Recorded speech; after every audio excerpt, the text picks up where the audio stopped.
একটা কর্মসূচি আছে, এটা আমাদের টিকিয়ে রাখতে হবে। আর বিজেপি যদি মনে করে যে এলাকায় অশান্তি করব, মমতা বন্দ্যোপাধ্যায়ের নির্দেশকে যারা কোনো কিছুর বিনিময়ে পালন করেন, কোনো কিছুর বিনিময় ছাড়া অভিষেক বন্দ্যোপাধ্যায়কে যারা ভালোবাসেন, তৃণমূলের সমস্ত কর্মী সমর্থককে আমি পরখ করছি, তারা উপস্থিত থাকবেন। আবেদন জানাতে চাই সবার কাছে, সর্বস্তরে, কি ছাত্র, কি যুবক, কি মহিলা, কি শ্রমিক।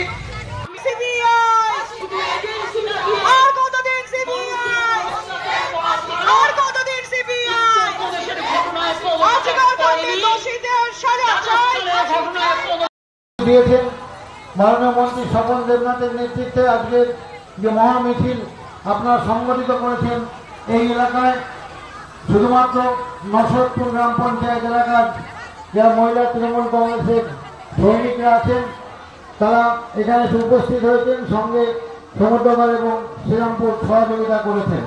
আমরা অনুরোধ করবো যারা ওখানে দাঁড়িয়ে আছেন